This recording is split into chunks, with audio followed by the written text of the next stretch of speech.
Hard to know what this means. Dotson going to Philly.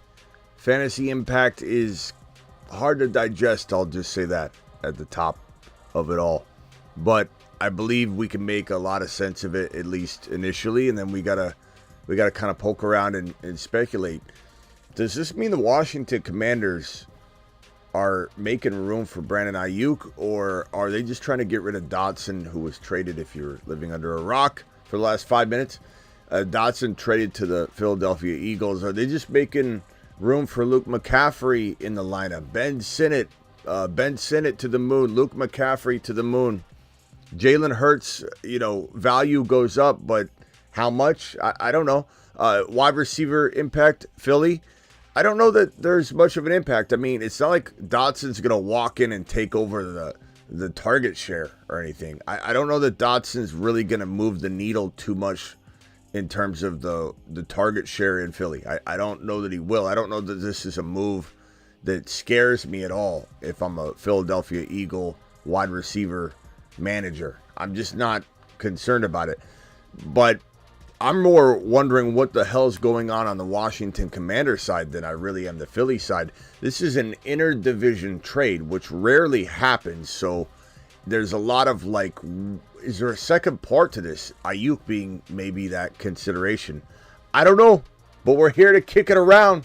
The Fantasy Football Show, breaking news edition, because we go live whenever news breaks, baby. That show begins right now. File on in.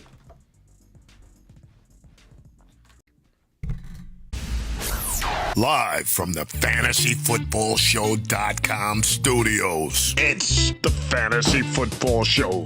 Live! Monday through Friday, 8 p.m. Eastern. Smitty is also live whenever news breaks. From the FantasyFootballShow.com news desk, here is your breaking news.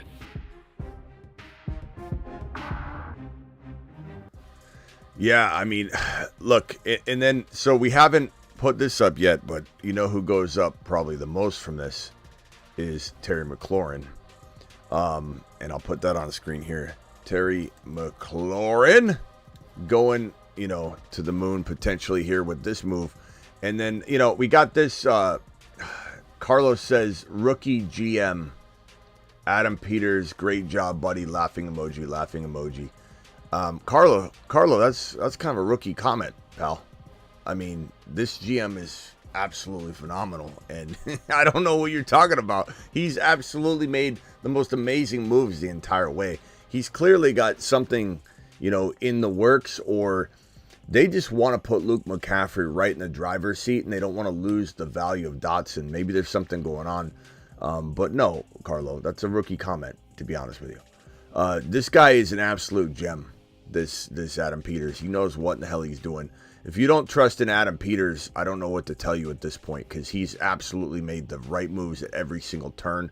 The JD5, the understanding of JD5 being their guy, the fact that they've drafted Luke McCaffrey, they got Ben Sinnott. Ben Sinnott's the next George Kittle, potentially. This rookie GM you speak of, Carlo.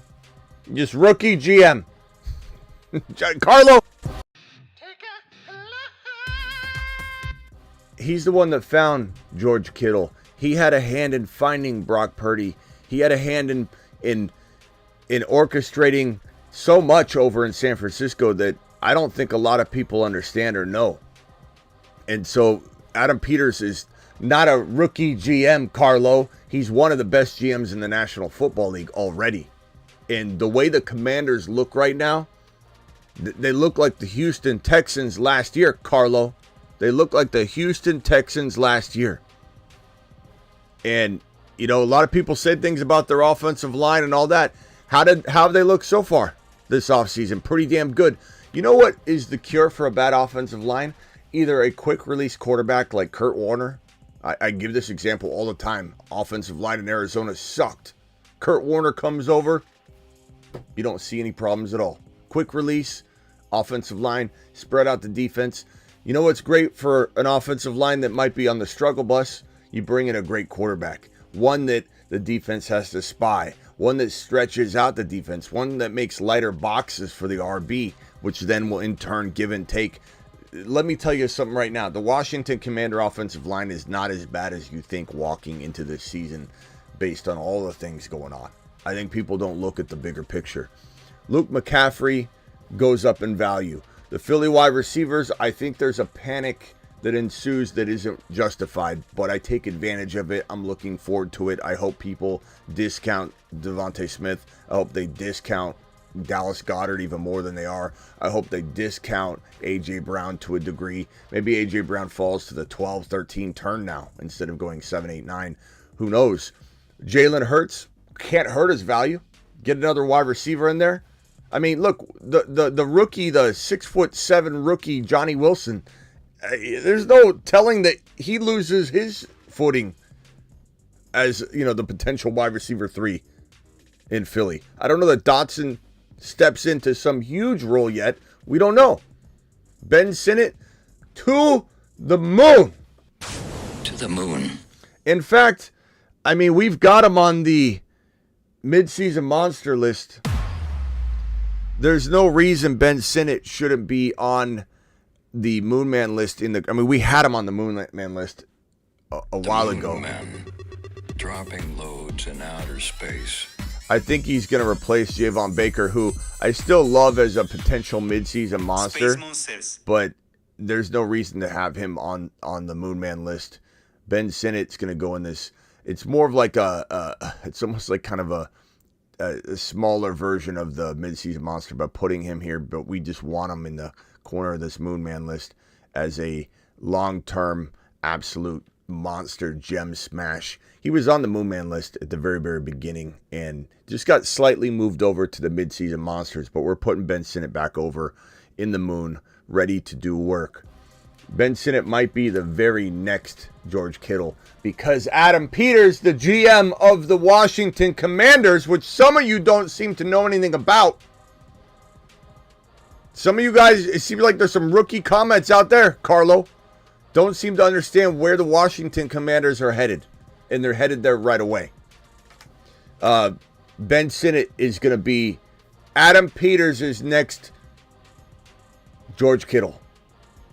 And he's the real deal. He looks exactly like him in terms of his game, his ability to do different things, all the skill sets he brings to the table. He's not a one-dimensional tight end at all. Ben Sinnott's a monster. He's also coming up with JD5 rookies at rookie camp together, developing rapport. This is the same turnaround that I predicted with the Bengals to happen on a snap. This is the same turnaround I predicted to happen with the Detroit Lions on a snap.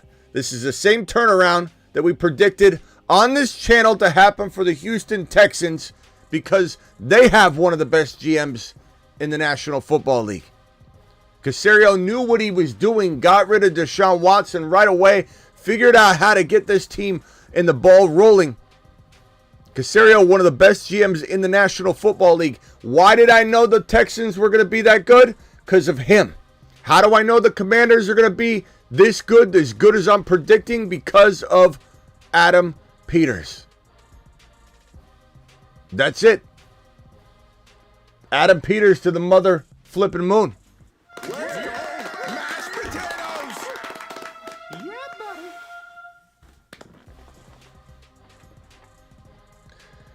Send it to the moon. To the moon. McLaurin to the moon. To the moon. JD5, no impact at all. To the moon. To the moon. I mean, we weren't even hearing much about Dotson. We even heard days ago, which honestly, it all makes sense now, right? Sometimes you hear things like, oh, Javante's on the roster bubble, and then he's the best running back on Denver's roster. Like, you don't know what's what. But we heard a couple days ago that Dotson was potentially not on the roster bubble, but his number 2 wide receiver job was maybe up for grabs. Maybe it wasn't his to own anymore. And we're kind of like, is this the Javonte Williams on the roster bubble turns into nothing burger? Or is this something that means something?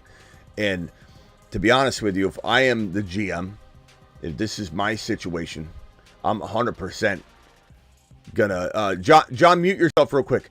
I'm gonna 100% say to myself, if Dotson's falling out of favor, let's get rid of him now before we put him on the bench and not have any trade value. They moved him. It was a smart move.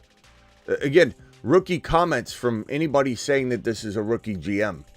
This is more than a rookie GM. This is one of the most experienced GMs that has just not had the title. He's been GM in chief over in San Francisco.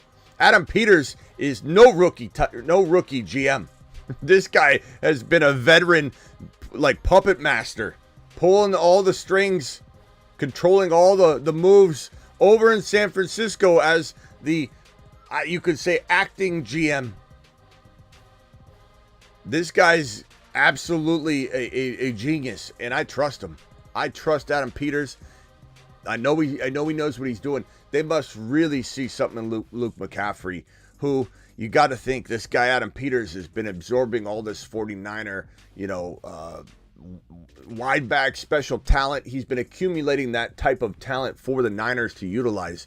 You just wonder if Luke McCaffrey has got something special brewing right now. And then second of all, is Ayuk on the way? I know this is not something that everybody's going to agree on, but Ayuk opening the door, needing a wide receiver. Again, Luke McCaffrey might be the guy, but Ayuk to San Francisco, is this something that's going to get kicked around soon? Is this something that we're just, conjuring up because we're bored? Or are there some legs to this? Are there some legit reasons to think that this got kicked into gear? Now let's keep in mind a couple things.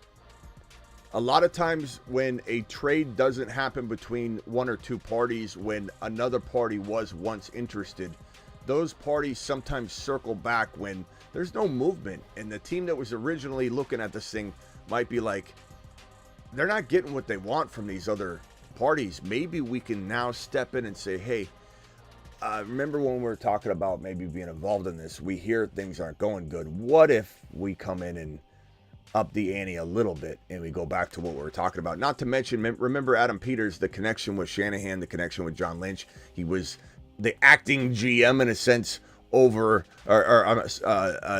acting at least partial GM over in San Francisco from the scouting front. Okay, so you got Adam Peters that's literally got this direct line to John Lynch and Kyle Shanahan, and he can just literally, not pick up the phone. Maybe he just walks over, knocks on the door and says, let's sit down and have a coffee. Okay, he says, look, I'm Adam Peters, and I want to bring Ayuk over, a guy I scouted. Now, I kind of am unsure of whether maybe the reason he didn't want to bring Ayuk over is because he knows Ayuk's drama-filled. I don't know. But if, let's say, JD5's getting in Adam Peters' ear and he says, hey, psst, bring him over. I think I can win a Super Bowl quicker if you bring over Brandon Ayuk, my best friend. Open up some rooms. Jahan Dotson talking a bunch of mad shiat about me over in the locker room over here. And I want him out. I want Jahan Dotson out. I'm making stuff up, right? We don't know what's going on. We don't know. Maybe Adam Peters is conjuring up a trade. Maybe Adam Peters is like, you're not hearing anything about it because I'm not using regular channels because I know John and Kyle. I've got their Snapchat. I'm sending them disappearing Snapchat messages that say, you want this trade? Accept within 5 seconds. Or your Snapchat offer disappears. We don't know. I think there's definitely a possibility that there's some sort of Ayuk to Commander situation potentially still in the works that may or may not come to fruition at all. But it's maybe still there. And if it's not, then that means that Luke McCaffrey's special. There's really no other way to look at this. Luke McCaffrey's either very special, and we need to start taking Luke McCaffrey very seriously, or there's something else maybe going on, and the best thing I can come up with is Brandon Ayuk to Washington. At least consideration is back on the table. We've got a couple of super chats here. One from Hez with a $20 holler. You straight up monster, you. Alert. Super Chat alert.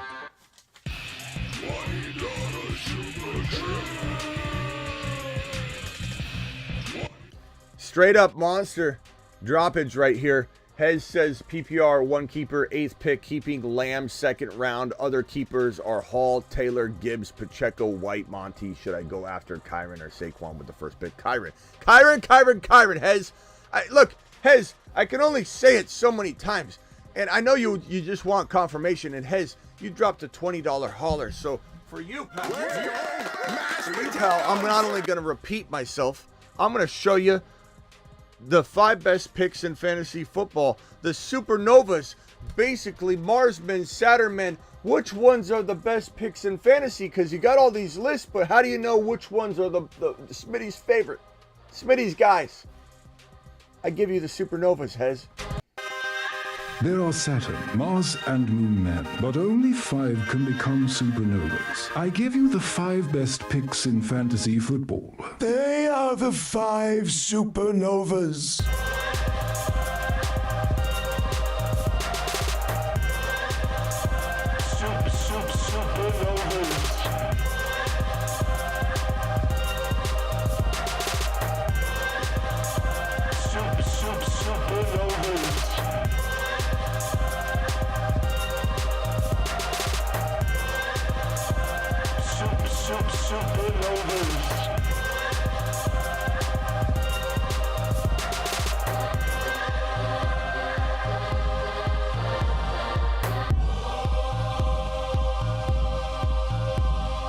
Liftoff of mission 41B, the first flight of the orbiter Discovery, and the shuttle has cleared the tower. Shuttle has cleared the tower. Hez, you got my answer. Hez, you got my respect. Thank you for the $20 hauler. Kirkwood dropping a 20 watt on screen. Kirkwood says, Smitty, don't sit down. Stand up. Alert. Super Chat alert.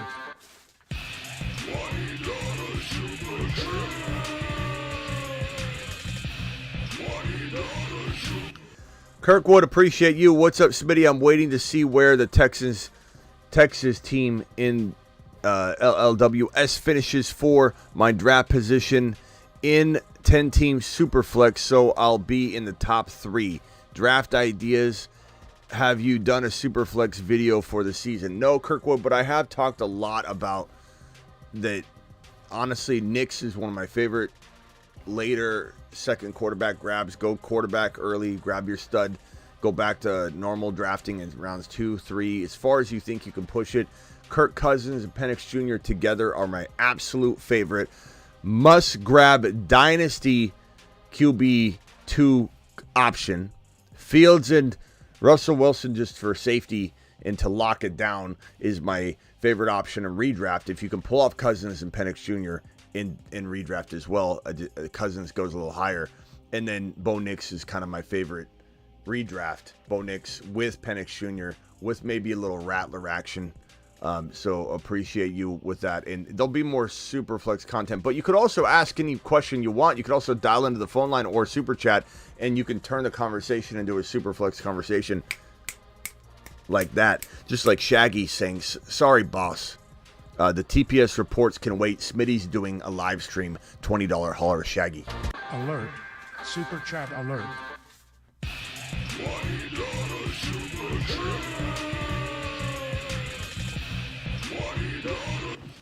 Ma, hold the meatloaf.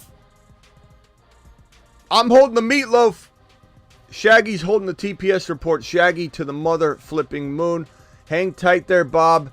I'm coming for you, a.k.a. John. Mikey, would you drop McLaughlin for Ben Sinnott? If I like winning, Mikey, I do. Yes. I'm going to go get Ben Sinnott and do it live. Does this mean that Washington is back on Ayuk? We think maybe there's something to it, E-Rock, but we have no clue. We're guessing, right? But I think it's logical to say this is a possibility. Do you start CeeDee Lamb or Scary Terry? Do I start CeeDee Lamb or Scary Terry? Just kidding. Just wanted to say what's up. The show is the best. Thanks, Smitty. Luke, appreciate you. You had me going there for a second. I was about to reach over and press that lap button, but I knew something was up. $10 hauler from my boy Viral. Viral, appreciate you dropping a 10 watt on screen. Viral says last Super Chat Follow them on in, and I'll answer in order which to receive. 448 of you in the building. Please hit the thumb up button. Only 83 thumbs up, but 472 watching right now from YouTube. Appreciate you. Hey, Smitty, I got the 9th pick, 12-man, 0.5 PPR. Thinking of going Gibbs, HN, Allen, Neighbors. Feel like you're not loving Gibbs as much as you did. Not true.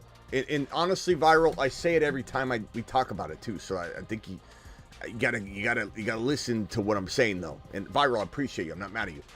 I say get away with what you can with Gibbs. The reason I'm not ranking Gibbs as high is because you can now get him either at the 1-2 turn for sure, instead of him going 9, 10, 11, 12. And even better, you're getting him at 13, 14. I've got him at 15. People are worried about this hamstring issue. And so it's not about, and I always say that, like, I'm going to tell you to try and get Gibbs on the second pick of your bookends or close to bookends just because you can. And do I like Kyren and Corum a touch more than just Jahmyr Gibbs? Yeah, a little bit, but I almost did anyway, so it's not a change. Do I like Achane, Mostert, and Jalen Wright all together as a trio more than I like just Gibbs? Yeah, I do. And anybody that thinks that drafting all 3 running backs on the same team is a bad idea, you're not a person that I think is open-minded to the evolution of the game.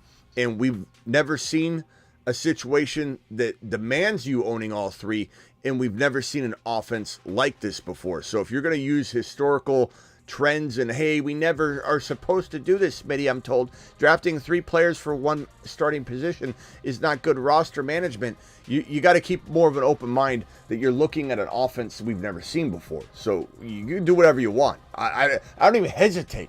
Don't even hesitate to take all 3 running backs on 1 roster. I don't even hesitate. You might hesitate, but you're getting coffee. Not you, Viral. Just the doubting Donnie out there.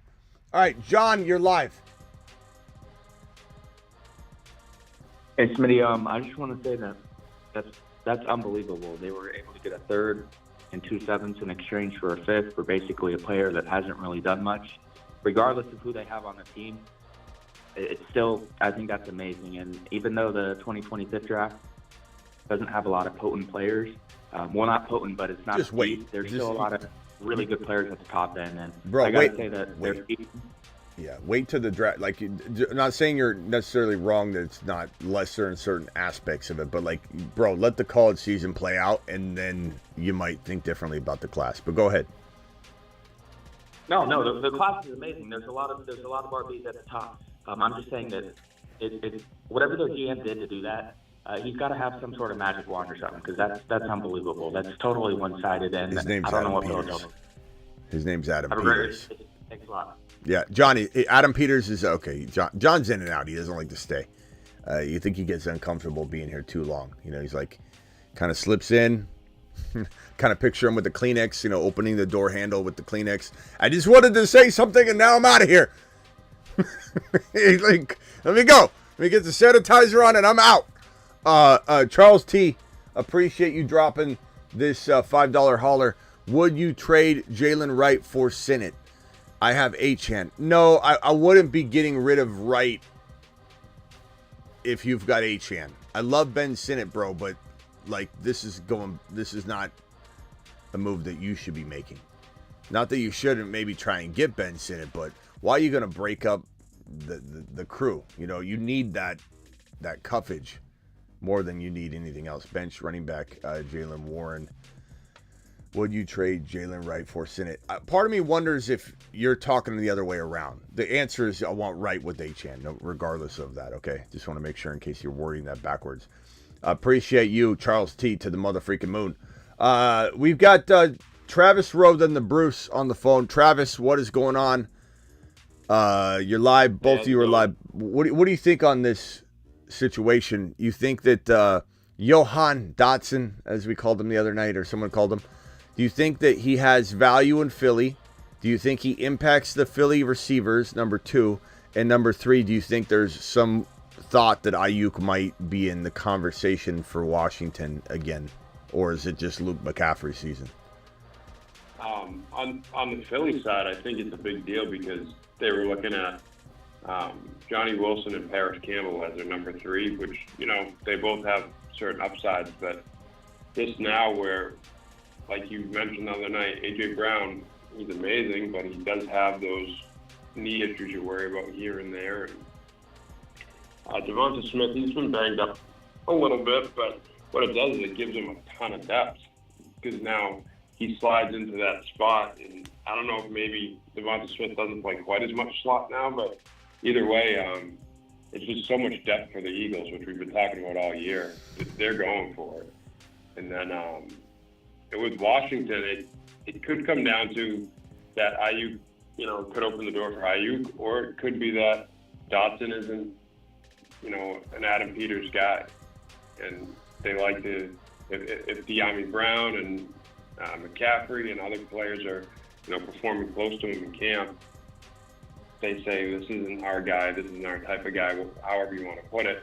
That happens a lot with teams when new GMs and coaches come in, is they move guys out and bring their own guys in. And so it could be as simple as that, or it could be. It's weird though. It's weird though because he's so talented. It's possible. It's odd. He's so talented. I don't know if there's something else going on, like he's a difficult locker room guy. Like, why didn't he do well last year? Like we kind of blamed Howell because his metrics of getting open look good, all that data looked good, but then he didn't end up getting, passes thrown his way, especially ones that could convert. So you wonder, like, okay, how did that happen? It felt like it wasn't a Dotson problem. It felt like it was a Howell problem. But now they get rid of Dotson. Makes me wonder, is there something else we don't know about?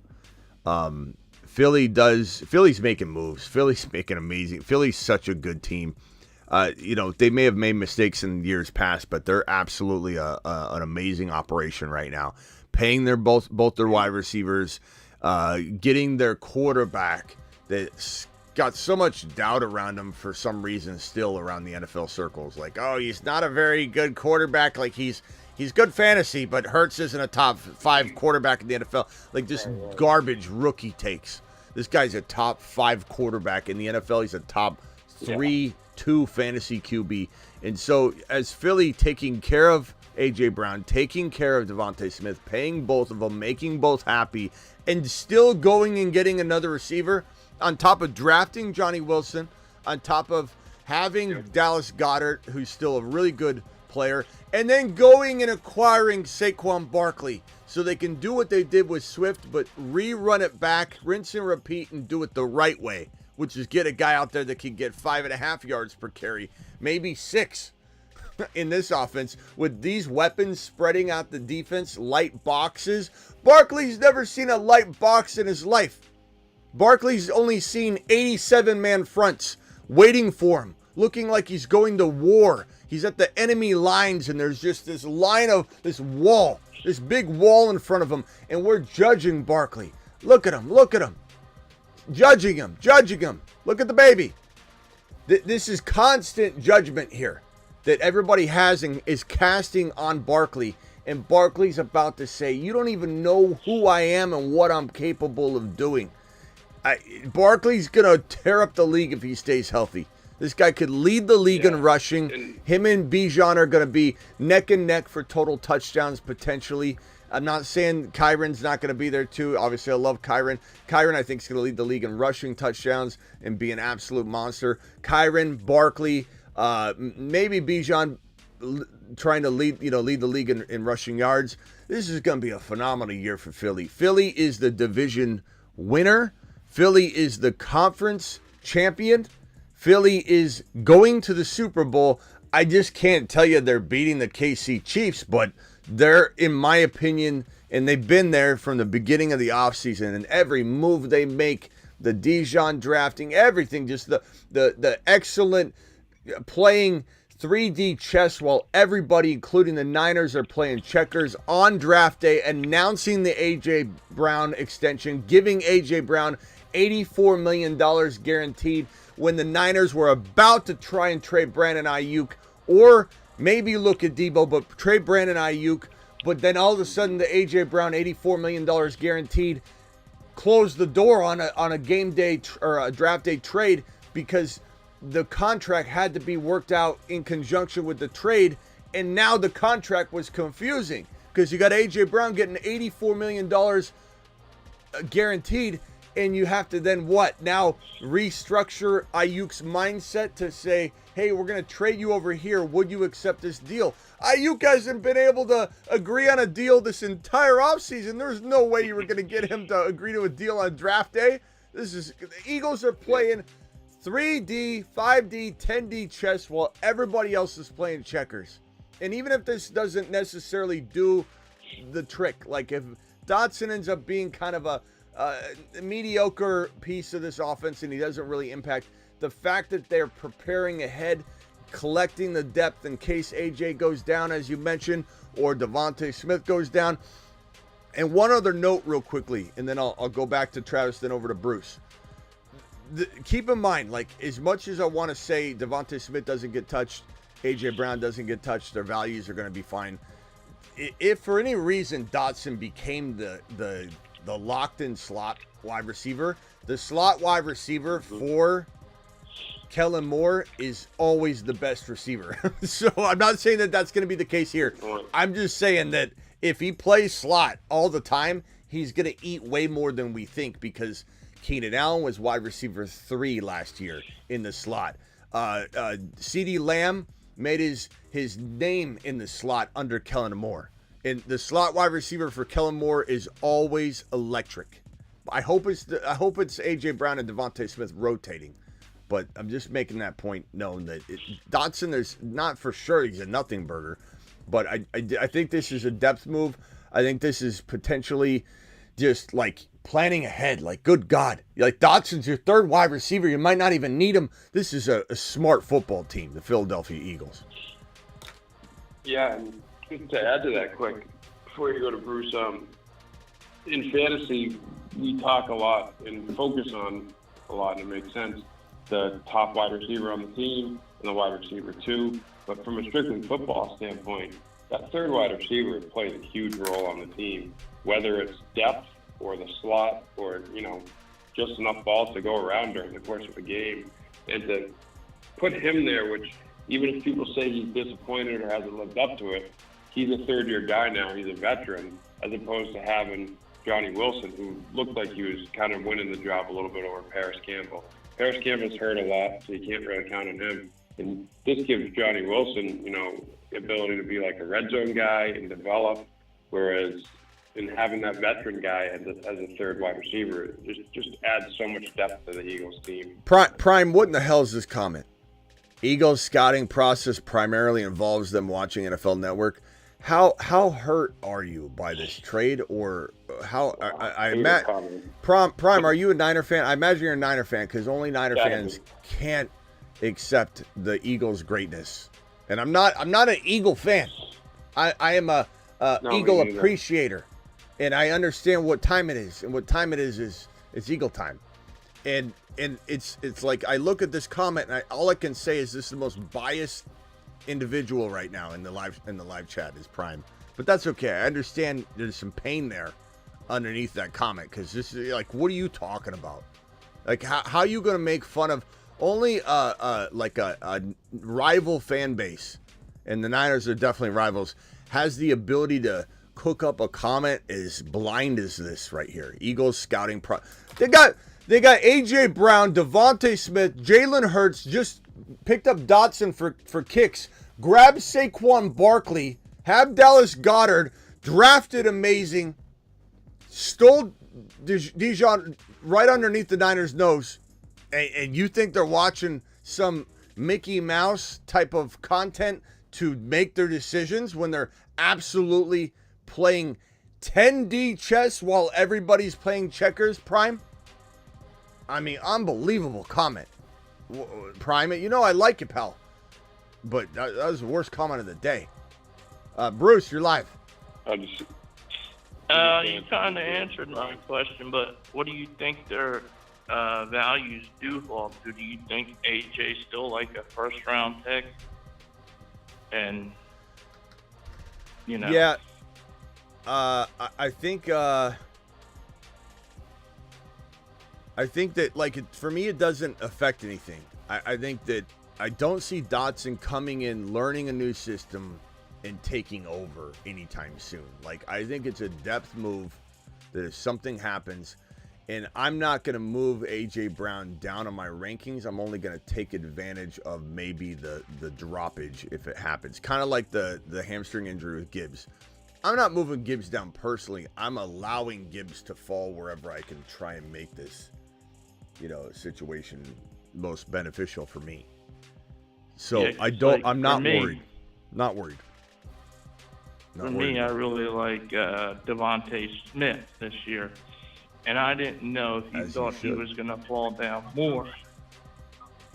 No, I don't. I mean, he'll drop maybe ADP wise. Yeah. To answer your question, you could take advantage of it. Just like I said, I'm taking advantage of A.J. Brown. I'm taking advantage of Devontae Smith. I'm taking advantage of Jahmyr Gibbs. But do I worry about it? No, because Dotson's...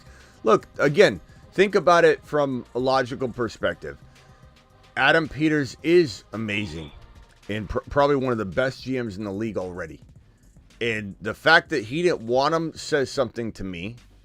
As great as the Eagles are, they do some unnecessary moves because they're just constantly collecting talent and trying to put themselves in the best position to hit home runs. And if they miss some, they miss some.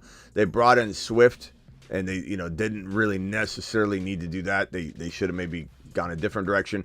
So it's not like they're perfect with their moves all the time. They're just they oversaturate the situation, and they end up having whatever they need to end up getting by.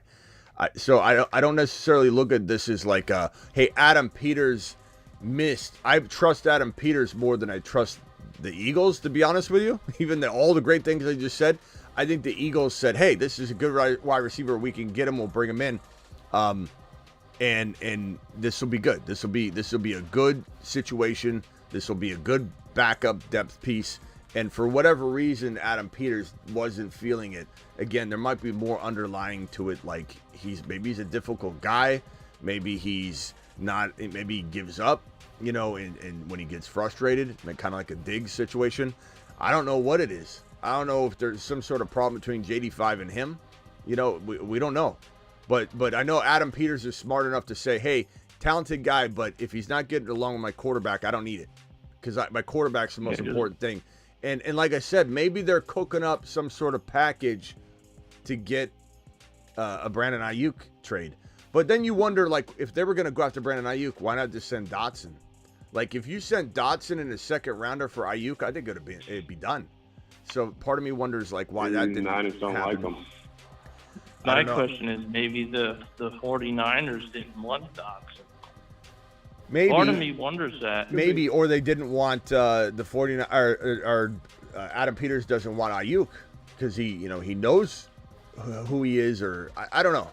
It's tough to say. It's tough to say, but I do know that, like, Dotson is an attractive wide receiver to get for any team as an additional throw-in. So part of me is thinking that they just love Luke McCaffrey. I think that this is a special kid they scouted for a reason.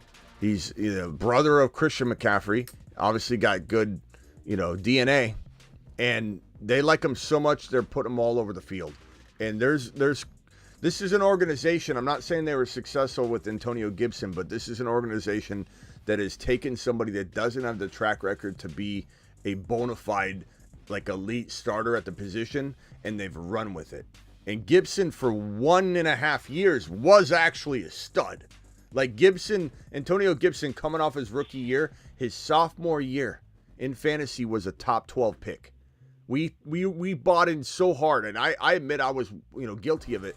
We bought in so hard on the Antonio Gibson project, even though he had no track record from college. This guy barely played in college. And Gibson comes over to be the starter in the NFL at the running back position. So the Washington Commanders have a little experience with taking kind of an unknown commodity. Luke McCaffrey, very, very raw. Is he a running back? Is he a wide receiver? Could they convert him? Is he just their wide back? Does Adam Peters know what he needs to put in the hands of JD5 and say, hey, you know what? I'm not the coach. I don't drop all the plays, but this is our version of Deebo Samuel, because we can put Luke McCaffrey all over the field. We don't really know. We're kind of guessing at this point. I really don't think that there's a way to really know what in the hell's going on yet. We're just kind of digesting and predicting and guessing. But Ayuk to San Francisco, certainly in the mind. on top of mind right now. McLaurin to the moon. This just sends McLaurin straight to the moon. We've been talking about McLaurin, revenge tour, absolute monster, revenge tour, potential even moon man. This guy's going to go to the moon. This guy's going to the moon this year. McLaurin's going to be a top 12 wide receiver this year under JD5's command. One of the most accurate quarterbacks in the National Football League already, JD5. Luke McCaffrey to the moon, Ben Sinnott to the moon. Philly wide receivers, I think perception and perceptively, people are going to say, they're going to drop. Like I get, there's a little risk here. I'm fine with that. I don't see that. I'll take advantage of it. Jalen Hurts can only help him. And past that, I don't know. It's hard to know what the impact is. But all I know is Luke McCaffrey is starting to really climb my board. And my question is, am I wrong right now after this trade to say now Jalen Hurts is my number one in fantasy? No, you're not. I had Mahomes. No, you're not wrong. And now he is. You're not wrong, but I don't know that I would let Dotson affect it too much yet because he's got to learn the offense. There's no way he walks straight in as a bona fide stud. But I think he's an absolute amazing depth piece, bro. But yeah. Okay. All right, hang tight. 218 caller. What's your name and where are you calling from?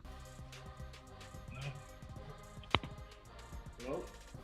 Yeah, 218. What's your name and where are you calling from? Hey, my name is Mike from Fargo. What's up, Mike? What can I do for you? So I was wondering what I should do for my first pick in my draft. 10-man, 2 quarterbacks in the flex league, 3 keepers. A lot of quarterbacks are off the board. I have the 4th pick. Mike, I can't hear you. It sounds like you're calling from the latrine. Hold on. About Little bit. You said it's a 1 QB league? 2 QB league, Okay. super flex. Okay. And Hurts, Burrow, and Stroud are on the board. And JJ is locked in at the 2 for the keeper. I was wondering, out of those 3 quarterbacks, depending on who falls, who would you take? Say those quarterbacks one more time. Sorry, you're still kind of breaking up a little bit for me. Burrow, Stroud, and Hurts. Burrow, Stroud, and Hurts is most likely going at the 1. Yeah, well, but Hurts, this isn't even Hurts shouldn't even be in this conversation. It's like asking me, is $100, a $20 bill, and a $5 bill, can you rank those for me? So, like, Hurts is, like, it's, like, not even close. So, Hurts better be gone. But outside of Hurts, Burrow, and Stroud, I'm going to go Stroud. I love Burrow. Burrow's my boy. But that doesn't mean he's going to score more fantasy points, in my opinion. They're very, very arguable, I suppose. But give me, with Jamar Chase holding out, with the 3 wide receivers and the progress we've seen so far in Stroud, the offense, the coaching, the organization, where this Houston Texan team is going, I'm going to take Stroud every time. But I love Burrow, but it's not very close for me. But also Hurts and Stroud are not very close for me. No, I agree with that. I'm assuming Hurts is going to go at the 1. Yeah. Yeah, easy decision. But always in Superflex, draft a quarterback early in round 1. And then, like I said, my plan of attack of Cousins and Penix Jr. together in Dynasty Superflex is gold. Straight gold. Take it to the bank. Yeah, because offense is going to go to Mars. Yeah, but again, the reason why it's gold isn't just that. It's because people are scared to death to draft Cousins. Why would I invest in Cousins? He's an expiration date. He's a ticking time bomb. And then it's like, well, you can cuff him to Penix Jr., but then people are like, I don't know if I'm going to be able to get both of them. I don't know if I want to spend 2 roster spots. People have this feeling of spending 2 roster spots on one position irks me. I don't know why. I love it. Give me Penix Jr. and Cousins as my QB2 all day long. And the pushback you're going to get from, well, Penix isn't a starter. Well, Cousins doesn't have the long-term job. It conflicts and everybody stays away too long. And you come and grab both of them. That's your QB2. You win your league. All right, Mike, appreciate it. I think people forget that Kirk was QB1 until he got hurt last year. Well, it depends on the format, but I think he's definitely going to lose the job at some point. I don't know about necessarily this year, but the problem is he can't have any sort of injury at all because Penix comes in And once Penix Jr. is in the lineup, he's not coming out. Yeah, I agree with that. So it's a tough spot for Cousins. All right, bro. Call back if you got another one. Here's one more 208 caller. Where are you calling from? What's your name? Cody. Cowdy? Washington. Cowdy or Cody? Cody. Pam? Code. Pan or Pam? Code. Code. Cody. All right. Cody from Washington. What's up? Hey. Yo, my name is Cody from Washington. Oh, my name is Smitty. Nice to meet you, Cody. Cody, what can I do for you from Washington? Pam? Yo, I was just wondering, at the top of drafts, instead of taking Bijan, if you take CMC and then trade him on nice to meet you too, man. Thanks. Can you hear me? Yeah, Cody, you're good. Maybe go off the phone and not the show because you're gonna have a delay. Let me stop you. I know where you're going, so let me just answer the question because I already know what you're saying. You've got CMC. You want to draft him to trade him. Not a horrible idea if you're in that spot already, but to plan for it is always a mistake. Never, ever, ever, ever draft a player just to trade them. I think it's always a mistake unless you're like you love the player anyway and your thought process is this is an added bonus that they're tradable later. But anybody that drafts a tight end in round 2 and round 3 and round 4 back to back because they're like, I'm going to control the tight end market and trade him, you'll end up trading him for a lesser player than you could have just drafted. In the same case here, you draft Christian McCaffrey to trade him, you'll end up just trying to trade him for what? Bijan? Why not just draft Bijan? I don't think it's a wise idea. I'm not saying not to draft Christian McCaffrey. I'm not saying that anybody that drafts him shouldn't entertain trading him after 1 week of domination. You should definitely consider that. But to draft him to trade him, his best idea ever, said no one ever. Yeah, I was just thinking, after, Gibbs, I drafted Gibbs last year, and he was off to a slow start, and I feel like if I would have drafted, just a bigger name and not taken that shot early, I could have got Gibbs at a discount plus a piece. Yeah. And probably would have saved the season. It's not a bad idea to do these trades when you're in those situations. I'm just saying, when you plan for it, bro, it never works. This is kind of like, think of it this way. I don't know if it's the alignment of just all the different variables, right? But you think about it, whenever somebody says, "Oh, if I lose this game, I'll become the 2 seed instead of the 1 seed, and I'll play this weak team and I'll walk right into the championship game," you always lose that game that you try and doctor up. I don't think. I'm not saying this won't work. I'm just saying if you're going into it, what are you really trying to get? Bijan after week 1 could be to the moon anyway. You're not going to get him. You're going to have to buy the right player that's undervalued coming out of week number 1 or week number 2, or let's say you try and trade CMC. You're going to really buy a guy on the decline because anybody that you love on the rise is going to rise in value, and you're not going to get this 2-player package. Don't do it. If you want to draft CMC, just draft him.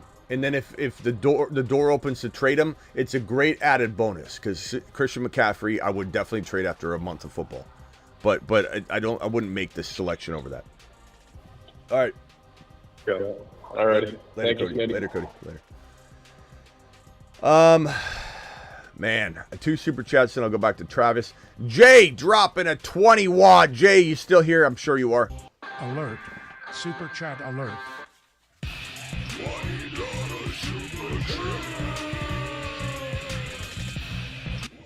Jay coming in strong. What's up, Smitty? New to the channel. The channel loves you, pal.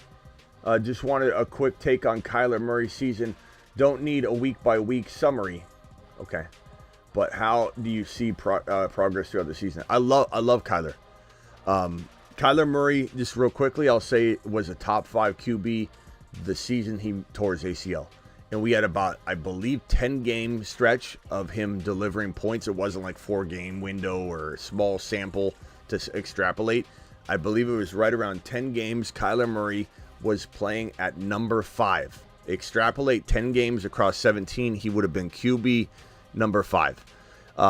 He comes back into the offense last year off the ACL, probably pretty rusty, probably can't run as much, right? He's going to run more this year. And he turned that Cardinal offense from pedestrian into roughly a top 10 offense immediately. And statistically, they were right up there. They were also a team that if you talk to like even Rock Out, can you mute your phone, please? I'm sorry. You're just probably going to have to do that going forward unless you have a different phone because the reverb is just no matter what, Rock Out. It just happens every time. You got Kyler Murray coming in, turning this offense back into a top 10 offense immediately, not even be able to run fully. And so now you give him Marvin Harrison Jr. He didn't get to use McBride to the full capacity last year. Kyler's going to the moon. Kyler is a moon man for a reason. The moon men dropping loads in outer space. Kyler Murray's season is here to stay. So thank you, Jay, for the super chat. I'm going to go over to Rock Out real quickly. Then I'm going to answer Charles T and L's super chats that I'm going to put right here. Jay, thank you again for the $20 holler. Jay to the mother flipping moon. Rock Out, what's up, my guy? I'm sorry. I don't mean that in any disrespectful way, Rock Out, but I think you just need to put your phone. I don't know what your phone. You got an iPhone like 15, iPhone 18. iPhone 25. You from the future, Rock Out? What's going on with the reverb? I think are you putting on speaker or what is it? What do you think it is? Speaker. Is it just your phone? Phone speaker. All right, I don't know. All right, what can I do for you, Rock Out? It's fine when you're talking. Just when you're sitting there and the show's regurgitating itself through your phone, it does something to the space-time continuum. All right, Rock Out, what can I do for you? You're live. Yeah, I had a good feeling that this thing with Dotson would happen because they were talking about that on the DC radio, like him struggling in camp and Yami Brown having a great camp, and they're not like, and it's not like, and Adam Peters like the bigger guys. So I think it doesn't really change much with the Eagles with Dotson because they already have so many weapons. But as far as that, I think it was a good deal for both sides. Yeah, I think with the writing was on the wall, like I said at the top of the show, we heard Javonte Williams was on the roster bubble, and then now he's the best running back on the team. And so, like, that kind of stuff, you hear, and then you wonder if it's going to potentially be false information like the Javonte Williams news potentially was. And so, like, you hear Dotson's number 2 job is up for grabs, and you're, like, wondering, is it like the Javonte news where it's not really that accurate?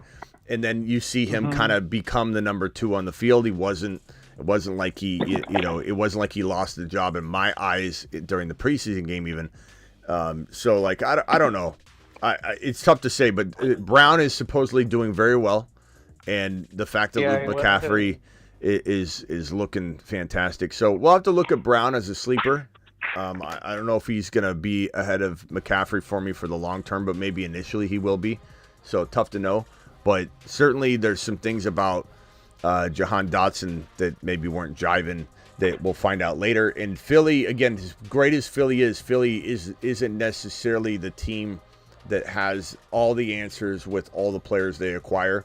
So it wouldn't be shocking to me if this was a dud move for him, like a preemptive move, but they do overspend, right? Philly, as much as I love them, they didn't necessarily need to re-up both their wide receivers, but they did anyway. Let's just throw money around, and it doesn't matter. But I like it because it secures everything up.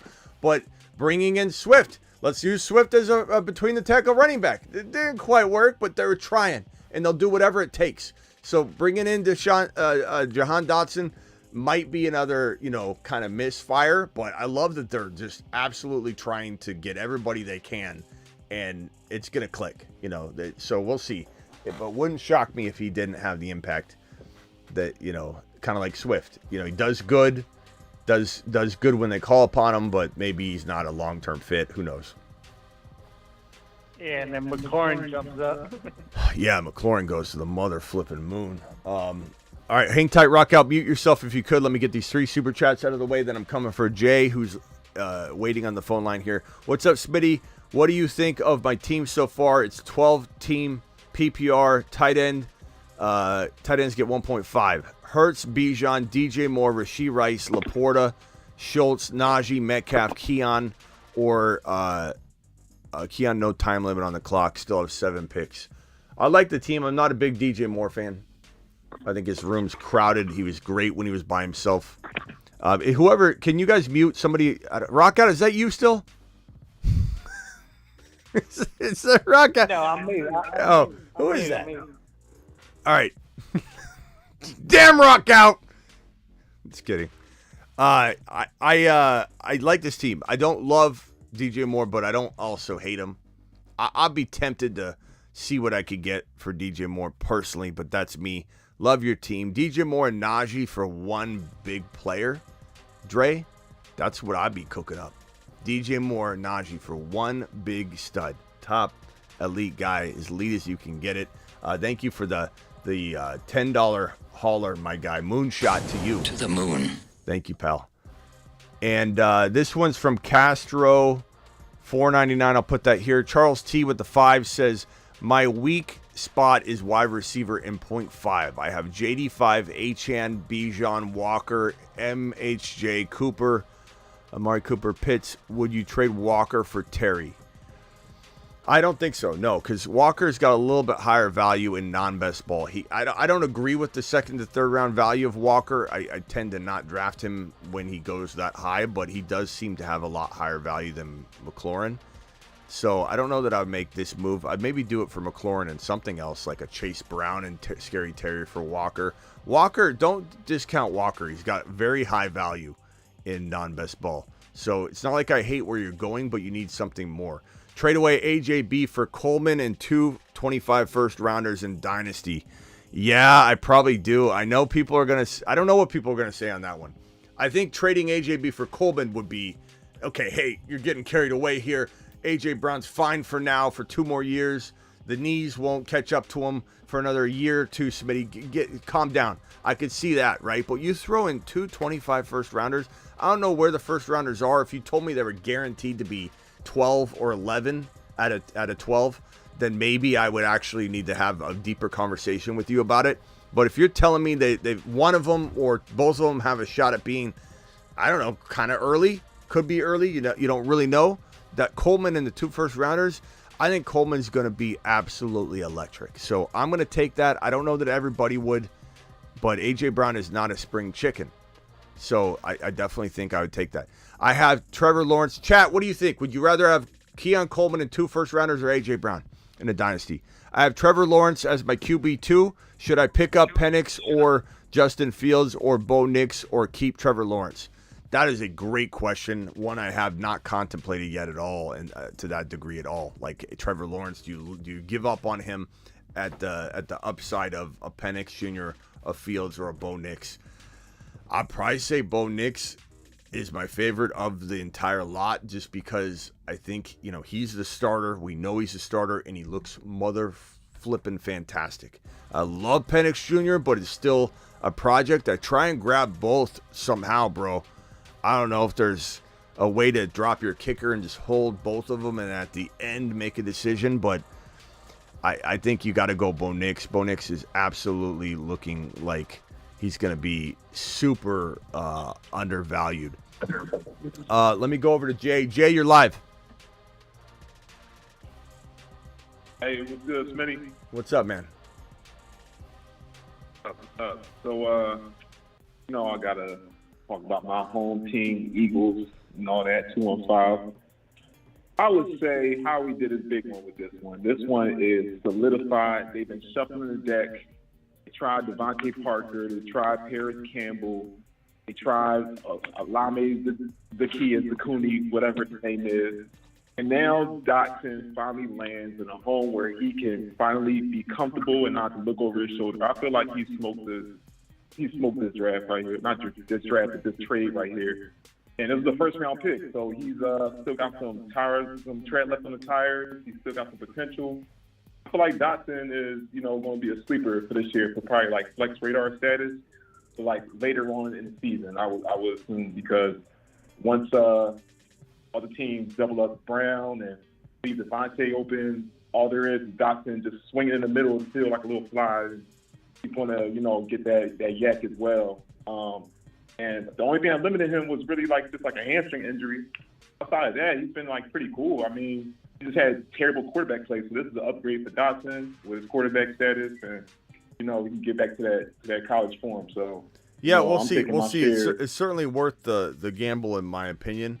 Yeah. I don't think the Commanders got fleeced. I saw a comment saying, why do the Commanders always get fleeced? They didn't get fleeced. It was just they wanted to move on. They wanted to get value for him before they benched him and lost all the value. Like that report that he was going to maybe lose his number 2 job.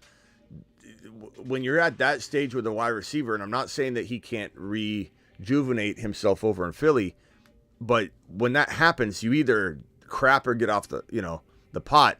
And they literally had to make a decision. Do we get nothing for him when we decide he's not the right fit for our offense? And we saw him not deliver last year.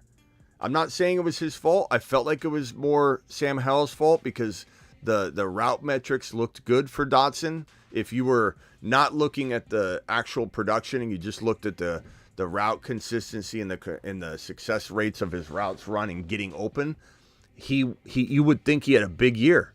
So he's a very good talent. I think it's a great gamble. I think, like I said, Philly has been known to, not that it matters, not that it costs them anything, because at the end of the day, they still have all the talent they need, but they have a tendency to overpay for things they may or may not need to, pay for, or try and fit this situation into that situation, and it doesn't work and they move on.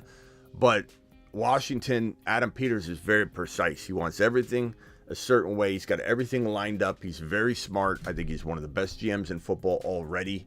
I think he played GM over in San Francisco for years, so he's not a rookie in my mind. He knows what he's doing, and he has a plan. Right. And that plan could be, somebody asked earlier, what's this IU question mark thing on the screen? IU to San Francisco. There's a question mark. I'm not saying IU's going to San Francisco. That's why there's a question mark.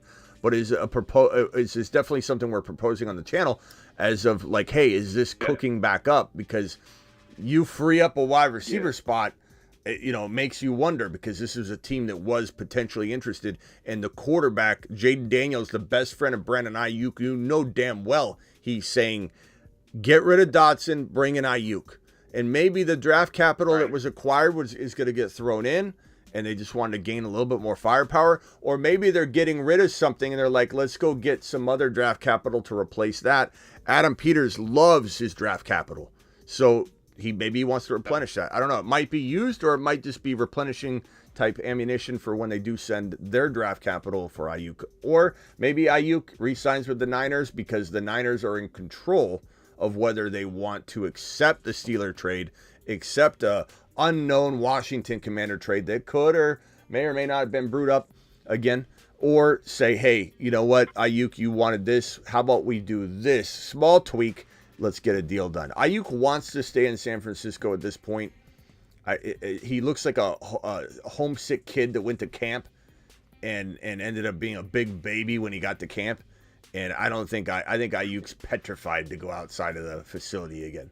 I think the way that he looks, it looks like he's I'm sorry. I loved Ayuk. I love Ayuk. I loved Ayuk. I supported Ayuk. I still kind of do. But I do feel like Ayuk is taking this thing on a whole new track. Even though the Niners are the ones to blame. They could have signed him early on, and they didn't. There have been points within the process where Ayuk is definitely to blame too. And I feel like Ayuk is just being a complete diva here and expecting to get this massive contract, and the Niners don't want to give it. And yet he was able to get it from New England. He was able to get it from other teams. Those teams are willing to overpay because they need talent so bad, because they're bad teams right now. And he doesn't want that. He wants his cake and eat it too. Like, it's absolutely ridiculous. If What? he went to the New England, he will be fucking for the rest of his life. He went to New England. Like, But it that doesn't was matter. probably You the either best want the hometown discount and play for the team you think can win a Super Bowl, or you go get the money, which you apparently that was on your mind and what you wanted. Going and testing the market, getting that dollar amount, coming back, obviously is not working. So Ayuk either needs to go to New England, and obviously that's off, but figure out a way to accept more money and go to a weaker situation and transform it if you can. Like, be a part of that transformation. But this guy went to camp and started crying. So I don't know. Yeah, the black hoodie on, just walking around, just looking like the kid that got suspended from school and wasn't supposed to be there. Just walking around, just in the hallway. Yeah. Mama, what to do with himself. Mama, come pick me up from camp. This is a big mistake. I'm homesick. That's what I feel like about Ayuk right now. Just absolute. Yeah, I don't think he trusts Shanahan that much. I feel like they couldn't get over the hump, and he needs more of an incentive in order for him to keep up, with this dream, this little pipe dream that he got installed with him. CMC's already hurt. I feel like Purdy can't really support two receivers at once at times because sometimes he provides too much. And look, he won't be able to support anything if they don't get Trent Williams in there. Yeah. And the longer Trent Williams holds out, the more likely he is at his size. That guy's an absolute unit, and he's older.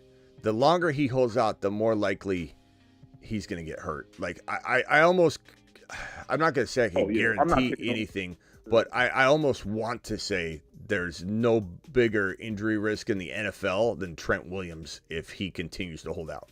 Because this guy is just a unit walking around on these little legs, and I don't know. A refrigerator on 2 sticks. Yeah. Just getting parted around, just like somebody's old dad in a a refrigerator on these little wheels. And it's like this thing's gonna tip over. Like he is a walking injury. The more he stays away, this is ridiculous. The Niners, the Niners are in shambles right now. I mean, I'm not saying they can't piece it together, but they're banged up right now. They escaped injury last year to a crazy degree. Front office looks ridiculous right now, says C-Mac. See, C-Mac can even be honest right here. He, usually comes in firing at me. Niners are going crazy, but C-Mac, big Niner fan, big Niner pay. Like, he knows what's up. But it doesn't mean that the Niners aren't still better than 90% of all the teams in the National Football League, even in shamble mode. But, they expect a higher standard. I think everybody expects them to be a Super Bowl contender. And, you need to get Trent Williams in there. Trent Williams is going to get hurt. And the way things are looking now, as I just mentioned, the Niners they escaped injury like no other team last year. And you got Christian McCaffrey already banged up. He's 28 years old. 28 is not kind of running backs. Look at Austin Eckler. Look at history. It's very rare a 28-year-old running back can play at the exact same pinnacle type production that he's at if he's a peak, performer. So, you got that. You've got Trent Williams. You've got Brandon Ayuk possibly either going to have a slow beginning to the year and he somehow, some way stays healthy. He's going to struggle a little bit like Debo did, or he gets injured because holdouts lead to injury. Debo's got tons of mileage. George Kittle probably seems like he's ready to go and he's in good shape again, but didn't he lose C-Mac 30 pounds with the core injury? So there's just a lot of injury risk already for the Niners. And to have Brock Purdy running around for his life in a preseason game, and you're like, Shanahan, what are you doing? Even running Brock Purdy out there with no protection, and you're just like, this guy's going to get leveled. And Shanahan's very known for not protecting his players enough, especially in a Niners system where there's all kinds of pulling going on and motions and mismatches that are caused by that misdirection and motion that put the quarterback, the running back, everybody in vulnerable spots more often than not than a different offense. It's crazy. But the window's closing. The Niners still can win a Super Bowl. Very, very, very, very possible, but they've got to stay healthy. And right now, Shanahan and John are putting the Niners in the worst possible position they could put them in terms of staying healthy.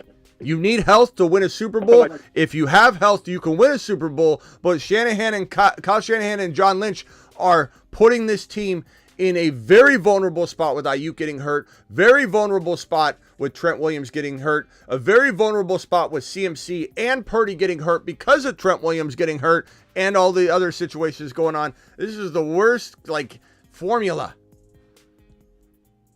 Yeah, they tried to hold their money too long. They tried to hold their water too long, and now it's spilling because they tried to make a statement saying, "Oh, we're not going to let these receivers boss us around and tell us what they want."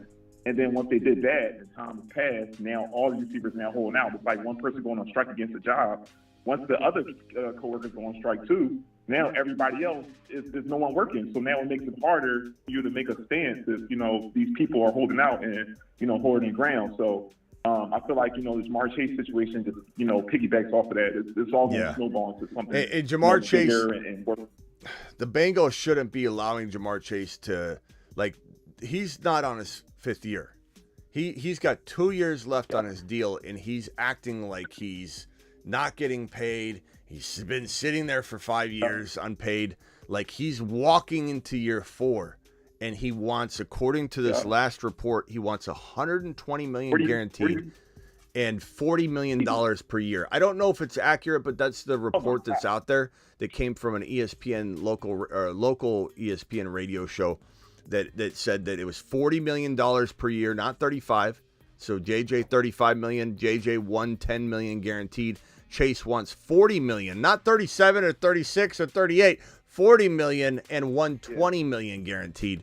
And if that's the case, he's certainly not taking less than JJ. Maybe he meets some in the middle, but this owner of this Cincinnati Bengal organization looks like he's 5 years older than Jerry Jones and communicates at a faster pace or a slower pace than Jerry Jones by about 3. So this guy, I don't know that this guy knows exactly what's going on. So I don't know that he's going to be real swayed. Yeah, he seems like a patient man. He's been around a while. That he's going to sit there and go, we're going to force this thing, but we'll see. All right. Hey, I got to roll, Jay. Appreciate you. No problem, Smitty. All right. Call back if you got another one. TM42, then back to Travis. And then I got to get these super chats out of here. So TM42, then the Travis, then the Marsman rock out. I'm going to clear the phone line, get to the super chats, and go eat lunch. TM42, you're live. Yeah. I don't think Ayuk is going to Washington. I think Washington would have traded Dotson to San Fran, if that was the case. I don't know if they want to trade McCaffrey. They probably see something special in him. So I just think Ayuk stays in San Fran unless, Pittsburgh ups their offer. And even though that would be cool to see, McCaffrey with his brother in San Fran, that would be cool. But, Ayuk's situation is just really messy. And Philly definitely, I think they just all around just upgraded, solidified their roster.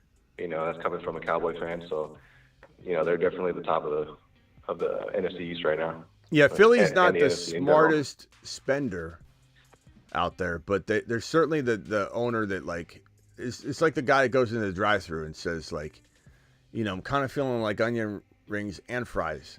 Let's just get them both. Let's see what happens. That's like Philly, but guess what? They're loaded with talent, and it's going to be an amazing year for the Eagles. The Eagles getting Barkley is what every team should have done that failed at the doorstep of a Super Bowl appearance, meaning the Ravens didn't have support for Lamar. They got Derrick Henry. They did their job. The Philadelphia Eagles didn't have support for Hurts. They got Barkley. They did their job. They also replaced their offensive coordinator and their defensive coordinator and did a damn good job on that. It's going to be a phenomenal year for the Eagles. And anybody that says differently is just a fan base hater, opposing fan base. There's no logical person out there on planet Earth that would say the Eagles aren't set up to be an absolute force this year. That is complete. If anybody says, no, the Eagles are going to that person literally has one thing on their mind, and it's their team that's a rival to the Eagles, or at least in the division, or in the conference. Yeah, hit that thumb up button. We got 532 people in the building, only 191 thumbs up. So punch that thumb up button. At the end of the day, bro, I don't disagree. As I said earlier on the show, why didn't they trade Dotson, to the Niners for Ayuk if Dotson was so expendable? Like, I agree with you. There's some tea leaves to read there that maybe they would have just used Dotson in the deal. But maybe, as I also alluded to, maybe there's something about Dotson we don't know. He's a difficult guy, and who knows? Yeah. But the bottom line is, if he was expendable and nobody else knew he was difficult, or maybe he's not difficult, maybe he's perfectly fine, it does make you wonder why the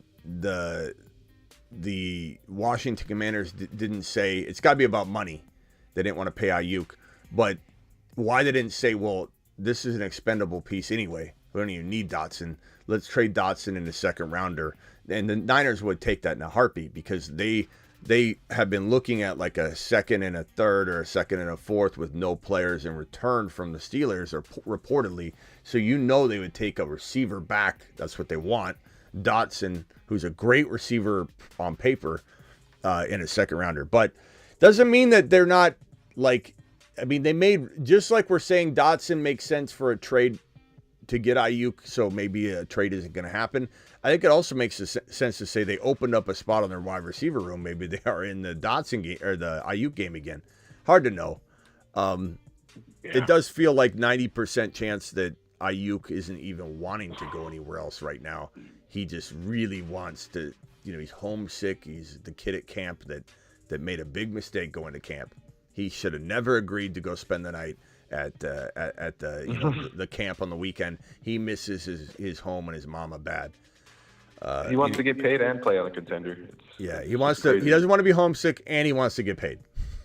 You can't have both, Ayuk. All right, TM. I'll see you later, pal. Appreciate you. All right, thank you. And Travis, hang tight real quick. Thomas's Dynasty $200 fab. How much are we dropping on Diami Brown? I don't know. I don't think I'm racing to get him, but would I do like a $5 or $10 bid if you need a wide receiver? Sure. 15 even. Yeah, I mean, something small. I don't know that people are going to race out to get him, but if you need a wide receiver really badly, I don't hate that, but I also would probably, if it was me, bro, I'm putting in a $0 bid for him. But that's me. If you need to throw like a 5 on it out of $10, $15 out of 200, not a big deal. I'm just one of those people that says, you know what? I want all 200 for the Kyron. I want all 200 for the. I want to have all. I want a full load drop potential. $5 hauler from Cut to the Chase says, what staff members from the Sleeper app watches the show? Because I just got a notification. Eckler to the moon and stock on the rise, says Cut to the Chase. Eckler, yeah, we didn't talk about that yet. Like, Eckler maybe gets more involved in the receiving game. It's possible. But the only thing that makes me hesitate a little on that is we haven't heard much at all. It's not like we've seen anything really amazing going on with Eckler. So I'm a little bit not sure on that one. I'm not ruling it out, though. Absolutely could be something that cooks up later, and you don't hear everything, like Nix has been playing better than Caleb, but everyone keeps talking about how Caleb is the best thing ever, and Nix has been playing better all, it's just what's being covered. How would you rank Brain Thomas? How would you rank Brain Thomas Jr., Coleman, or Ridley as later targets? I would say Coleman, and that Ridley and Thomas are kind of tied. But I would say Coleman, I just love Coleman. I just think he's a rising star, and the targets that were vacated and available to him. I mean, God, this is going to be a great year for him. But I love all three right now. I do. And Ridley's a moon man, if you didn't know. The moon men, dropping loads in outer space. Ridley's a moon man. BT almost, I want to put BT on the list, but. Space Monsters. Hard to fit everybody on the Moon Man list. Now, let's see here. Wash says, I just joined a couple weeks ago. would Smitty have anything on ETN? I like ETN a lot. I think that, we just need to protect ourselves because every year they talk about using him less, and they don't. So we got to be careful. And Tank Bigsby's been getting rave reviews. So if you do grab ETN in round 2 or 3, I don't hate it. I don't. But make sure you cuff him because the reviews have been kind of wild on Tank Bigsby. And before you write off Tank Bigsby and say he's garbage, keep in mind, and I'm not calling Tank Bigsby the next Kyron Williams. Please understand what I'm saying. But remember that Kyron had a bad rookie year. Everybody, wrote him off. And then he came out of nowhere, essentially, to people that wrote him off. So you just never really know what a player is going to do. And Tank Bigsby, we did very much like as a prospect. So, just make sure you cuff him. What do you think about Jonnu Smith's potential? I like him. I don't love him, but I like him. There's so many good tight ends. I'm not going to start him, but in best ball, I draft him as a second tight end or especially a third. But I don't know that I'm ever drafting him to be my starter because he's not in my top 12. So, Abanto, drop Dotson for LMC. I would probably take Luke McCaffrey. Well, I don't know. That's so tough. Travis, what do you think? Luke McCaffrey or Dotson? It's so easy to get excited about Dotson's new home and say he's on a better offense and all that, but then it's also like, I don't know that he's gonna just have a full-time even rotational role. He might be I think right now it's still so early with the trade, but right now McCaffrey has a shot at more targets off the bat.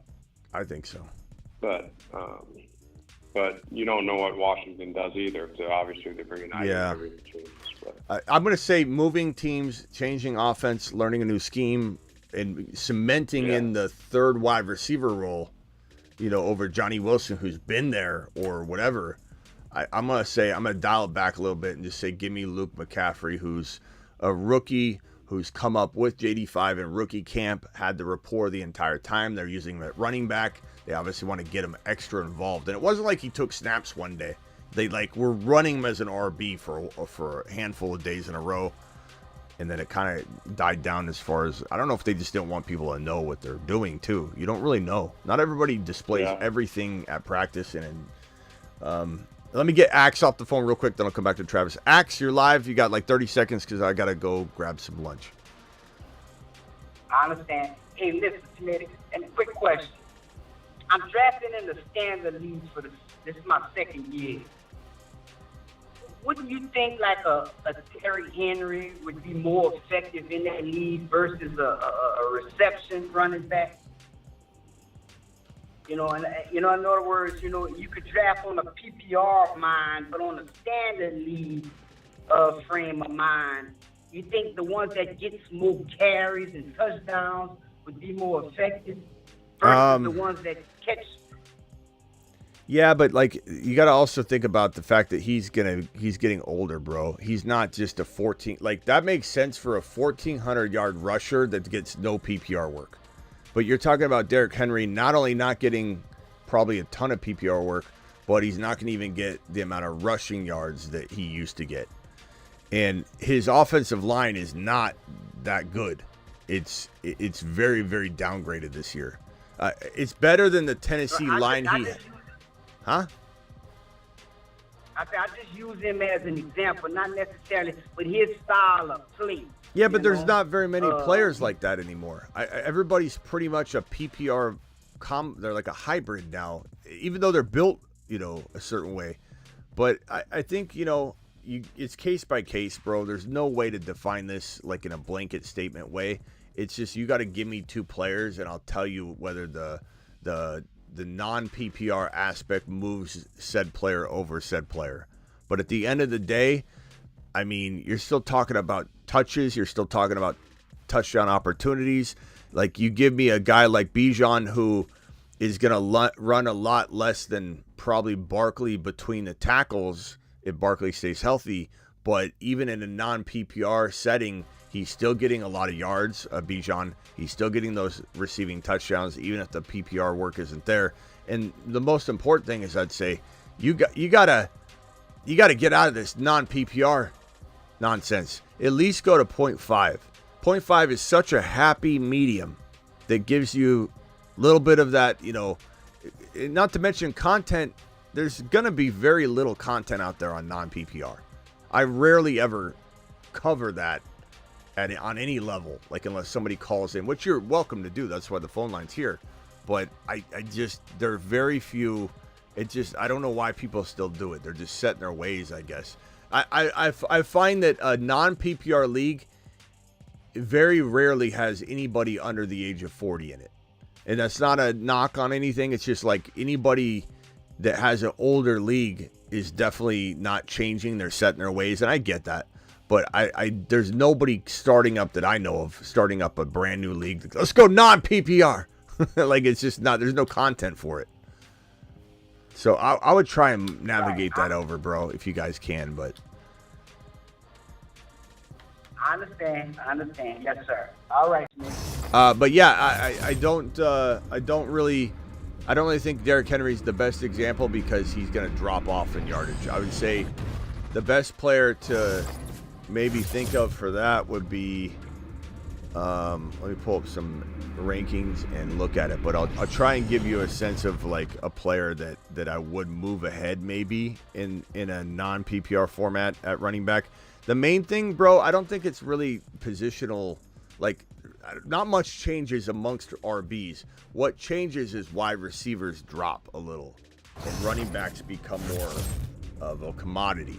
That's really what happens in a PPR versus non-PPR. I think you start looking at just one position, like the running back, it doesn't change much.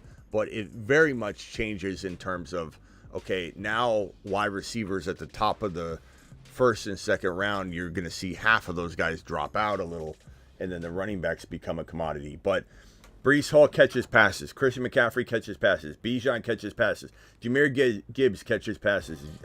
JT maybe has another, like, one rank upgrade because of that format. Maybe. Or Barkley, maybe one positional upgrade or something like that. HN drops down one spot. Kyron gets upgraded. Maybe Kyron's the biggest benefactor because Kyron is such a rushing monster. Maybe he goes to running back too. Like, but past that, I don't think there's much of a change. There's so many of these players are doing everything. Kyron, Barkley, JT and Henry, maybe slight moves. But all right, hey, Axe, we'll see you later, pal. Appreciate you. All right. All right, Travis, final thoughts on anything today related? Yeah, I was just gonna nothing really on today. I'm just gonna ask a quick question, if that's all right, on trade. Olave in a 2025 fourth, or Ayuk in a 2025 second. Olave in a 2025 fourth. Yep. Ayuk and or Ayuk 25 second. Give me Olave. If Ayuk's going back to San Francisco, he's not the number one. They spread the ball around. Even if he went to the Steelers, I'm not liking that, and that's the likely landing spot. Now, if news broke today, he was going to the Commanders with Dotson gone, with McLaurin being older, I'd say Ayuk. But he need to be in Washington. Which, hell, man, who knows? We could be back here live in 4 hours. I don't know. Could be, yeah. And just the last thing, Abanto, I think he said something about the second part of his super chat. He was asking about week 0 waiver wire show soon, maybe week 1 or before the season. Or yeah, Abanto, I'll have at least one more preemptive week 1 waiver wire show. So, all right. Yeah. All right, Travis, appreciate you. We'll be back later. Talk to you later. Bye. Mars Man Rock out. Final thoughts, pal. Yeah, with the 49ers kind of in shambles with their offseason, don't you think the Eagles and Lions are more front runners? Yeah, I mean, I don't want to say that yet, but like the Niners are certainly setting themselves up to have some mishaps that would make that true. I still think the Niners are the second in command. I think the Eagles are first in command, at least in expectation. But the Packers, the Lions, the Falcons, probably the Rams will be next, are all just nipping at the heels of really still Philly. I mean, just because they're all so capable. But Philly and Philly's got a changing offense. There's some potential Philly comes out of the gate a little slow. I'm not saying they will. I believe they'll fire off.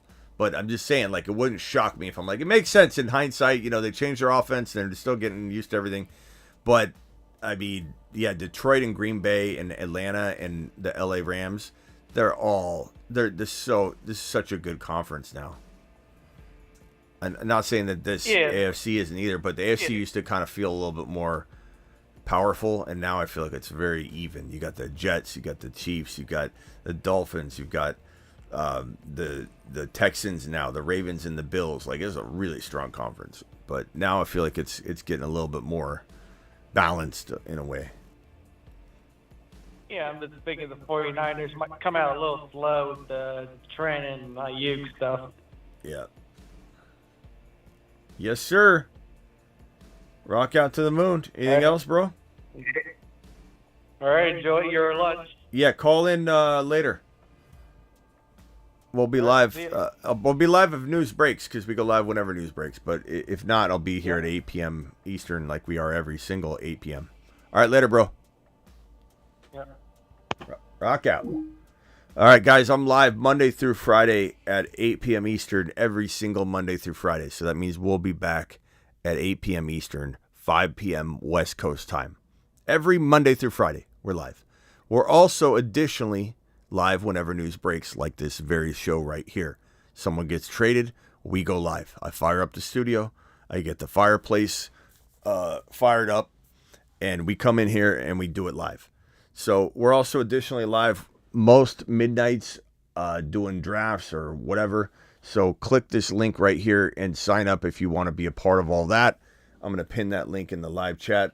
You can also get on over to thefantasyfootballshow.com if you want year-round content, rankings, bold predictions, trade calculators, all that goodness. I've pinned in the live chat, I pinned the link to the Underdog stuff. Underdog will now, this is a limited time, match your first deposit 50% all the way up to $1,000. So if you deposit $10 minimum, they'll give you $5. And it's a $10 minimum. You want to draft, $10 minimum. It's nothing. It's so fun. Best ball is so fun. The link is in the live chat pinned.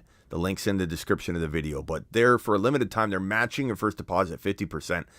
All the way up to $1,000. That means you drop $2,000. They give you $1,000 in Underdog cash. So into your account. So make sure you do that and do that live. These two super chats, and then we're out of here, I think. Bendu says $10 hauler, by the way. To the moon.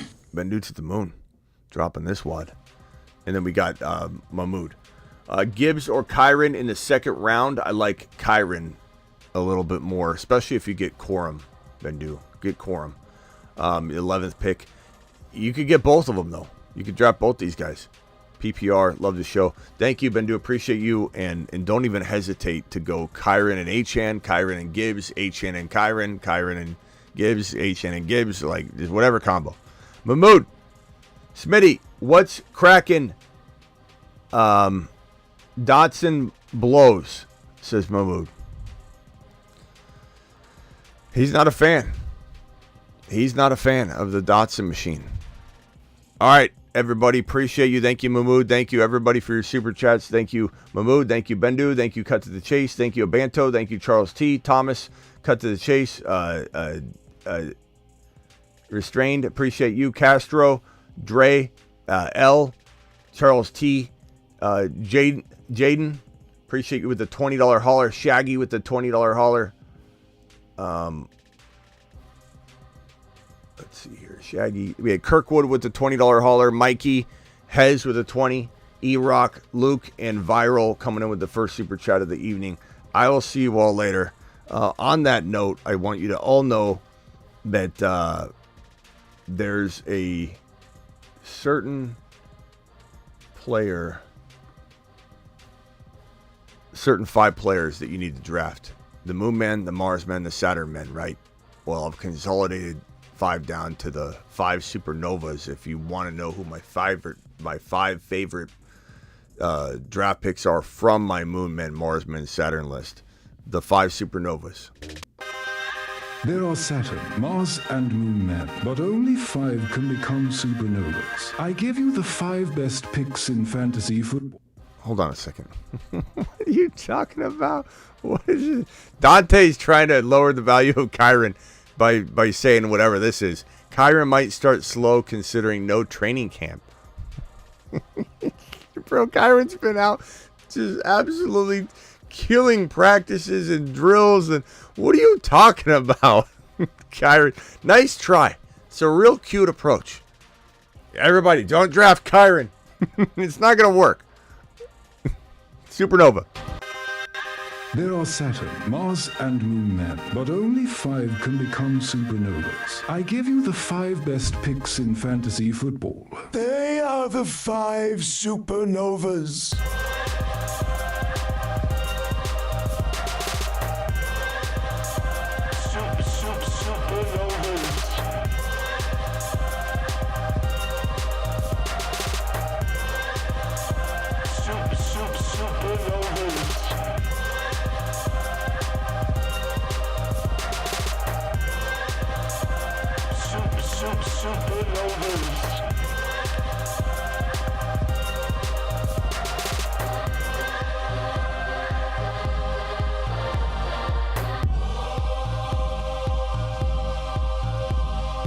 Liftoff of mission 41D, the first flight of the orbiter Discovery, and the shuttle has cleared the tower.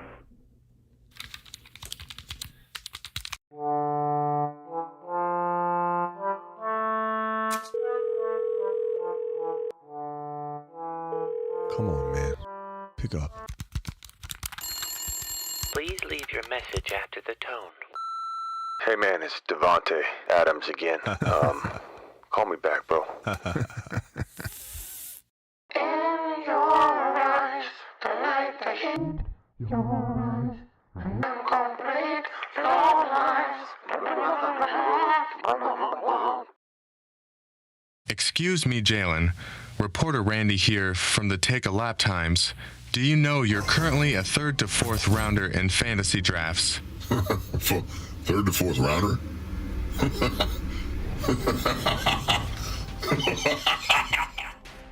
Live Monday through Friday. Play the Kincaid drop, says Carrie. Carrie, appreciate your super chat.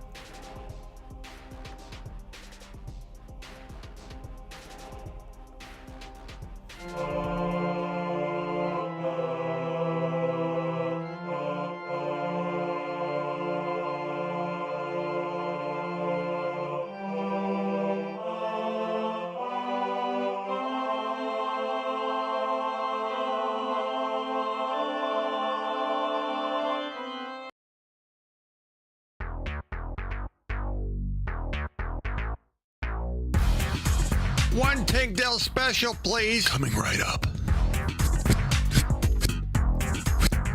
Thank you. Yes.